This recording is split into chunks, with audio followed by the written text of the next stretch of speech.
চাকরি ছাড়ার যে ঘটনা সেটা প্র্যাকটিক্যালি আমি 15 দিনের নোটিসে চাকরি ছাড়লাম এবং অ্যাপ্লাই করা 7 দিনের মধ্যে রিটায়ারমেন্টে যেতে হবে। So it was a very difficult call. 15 দিন পরে আসলে কি করব, কারণ উইদাউট এনি প্ল্যান আমি যদি চাকরি ছেড়ে জাস্ট হাতে টাকা নিয়ে বসে থাকি, টাকা শেষ হইতে তো টাইম লাগবে না। আমরা প্রি অর্ডার নিতাম, প্রি অর্ডার নিয়ে আমরা ঢাকায় এনে আমরা বাসায় হোম ডেলিভার করতাম। আমার বাসার গ্যারেজে এনে আমরা জিনিসগুলা প্যাকিং করতাম, নিজের হাতে প্যাকিং করতাম, করে আবার আমরাই গিয়ে ডেলিভার দিতাম। এই টিম থেকে আমার মাসের খরচ উঠে আসার কথা, সেই টিম থেকে একটা টাকাও আসতেছে না।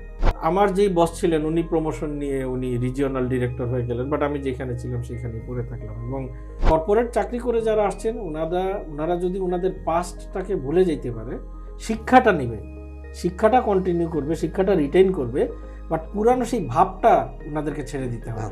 সকাল 9টায় আমি যদি অফিস ধরতে চাইতাম, আমাকে সকাল 7:30টার সময় বের হওয়া লাগতো। আবার আমি সন্ধ্যা 7টায় যদি আমি অফিস ক্লোজ করতাম, আমার বাসায় আসতে আসতে 8:30-9টা বাজতো।